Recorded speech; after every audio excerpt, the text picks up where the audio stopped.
साथियों, स्वागत है आप सभी का हमारे YouTube चैनल पर। कैसे हो आप सभी। तो आज अपन बात करने वाले हैं कि सरकारी कर्मचारियों के अब फिटमेंट फैक्टर कितना बढ़ने वाला है कि 8वां वेतन आयोग 2026 में। तो 8वां वेतन आयोग 1 जनवरी 2026 से लागू होने वाला है। आप सभी को पता है कि 8वां वेतन अभी लागू हो जाएगा अगले महीने से। तो अब इसमें क्या मांग उठ रही है कि इसमें एक तो ये मांग उठ रही है कि जितने भी कर्मचारी हैं उनके माता पिता को, यानी जितने भी कर्मचारी हैं उनके माता पिता को भी वेतन दिया जाएगा। यानी जो भी सरकारी कर्मचारी लगे हैं उनके माता पिता को भी वेतन दिया जाएगा। अब ये मांग उठ रही है 8वें वेतन आयोग के आधार पे। तो अब क्या ये मांग सही उठ रही है और क्या ये मांग लागू हो सकती है।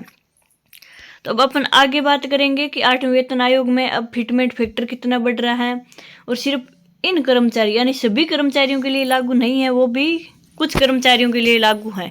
तो उनमें से क्या आप भी शामिल हैं या आप शामिल नहीं हैं, तो देख लीजिए आप न्यूज़ को और वीडियो को ज़्यादा से ज़्यादा लाइक शेयर सब्सक्राइब जरूर करें। और अपन आगे चलते हैं और अपन बात करते हैं 8वें वेतन आयोग के बारे में कि कब से लागू हो रहे हैं और क्या ये बात सही है, किस किस को दे रहा है 8वां वेतन आयोग और किसको नहीं मिल रहा है।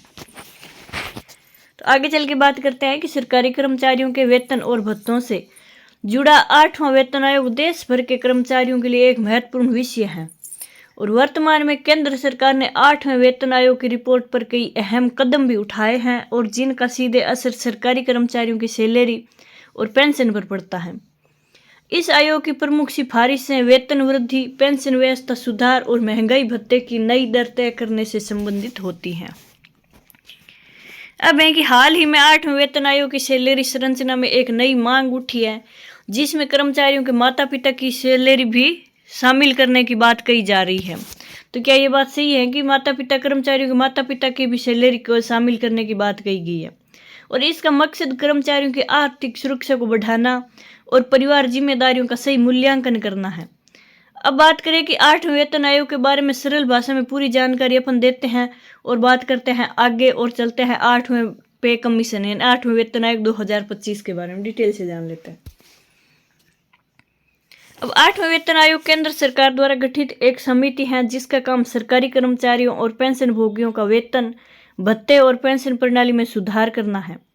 यह आयोग पिछले आयोगों की तरह वेतन का नया पैटर्न बनाता है जिससे सरकार कर्मचारियों की सैलरी में उचित वृद्धि कर सके और आयु सर्वेक्षण के करीब हर 10 साल में यह आयोग बनता है।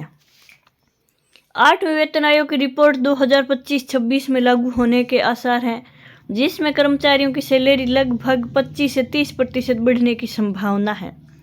इसमें बेसिक वेतन, हाउस रेंट अलाउंस, महंगाई भत्ता और अन्य भत्ते शामिल हैं। इस आयोग द्वारा प्रस्तावित फिटमेंट फैक्टर लगभग 2.86 के आसपास होगा और जिसका मतलब है कि कर्मचारियों की मौजूदा बेसिक वेतन को 2.86 से गुणा कर नई बेसिक सैलरी निकाली जाएगी। अब इसके साथ ही पेंशन सुधारों पर भी जोर दिया जा रहा है जिससे यूनिफॉर्म पेंशन स्कीम सरल और पारदर्शी बनेगी। पेंशन धारकों को समय पर लाभ मिलेगा और न्यूनतम बेसिक वेतन को 33,000 से 44,000 के बीच लाया जा सकता है। अब ये एक सभी कदम लगभग 50 लाख केंद्रीय कर्मचारियों और 65 लाख पेंशनरों के लिए राहत भरे हैं। अब है कि सैलरी गणना में माता पिता को शामिल करने की मांग क्या है, क्या वो शामिल करेंगे या नहीं करेंगे, तो उसके बारे में भी अपन बात कर लेते हैं। अब सरकारी कर्मचारियों और उनके समर्थकों ने यह मांग की है कि अब वेतन की गणना में कर्मचारियों के माता पिता को भी डिपेंडेंट के रूप में शामिल किया जाए। इसका कारण यह है कि आज के समय में माता पिता की देखभाल करना बड़ी जिम्मेदारी है और कई कर्मचारियों का खर्च उनका पूरा परिवार खासकर बुजुर्ग माता पिता पर भी निर्भर करता है। अब वेतन आयोग में परिवार की यूनिट में बदलाव क्या है, तो जान लेते हैं कि वर्तमान 7वें वेतन आयोग मॉडल में केवल पति पत्नी और 2 बच्चों को परिवार की यूनिट माना जाता है। इस मॉडल में कुल 3 यूनिट गिनी जाती हैं और नई मांग में national council joint consultative machinery ने सुझाव दिया है कि इस मॉडल को 5 सदस्यों वाले परिवार के हिसाब से बदला जाए जिसमें बुजुर्ग माता पिता को भी शामिल किया जाए। अब आगे और बात करते हैं कि नए प्रस्तावित मॉडल में कुल 4.2 यूनिट होंगे जिसमें बुजुर्ग माता पिता को भी समान यूनिट के रूप में जोड़ा जाएगा और इसका तर्क है कि माता पिता की देखभाल केवल नैतिक जिम्मेदारी ही नहीं बल्कि कानूनी जिम्मेदारी भी होती है और इसलिए उन्हें वेतन गणना में शामिल करना बहुत जरूरी है। अब सैलरी पर क्या प्रभाव पड़ेगा वो देख लेते हैं कि अगर यह मानी जाए कि कर्मचारियों की बेसिक सैलरी और भत्तों में बढ़ोतरी होगी तो फिटमेंट फैक्टर के आधार पर कुल सैलरी में 30 से 40% तक इजाफा संभव है और साथ ही टैक्स लाभ और मेडिकल रिम्बर्समेंट में भी सुधार होगा।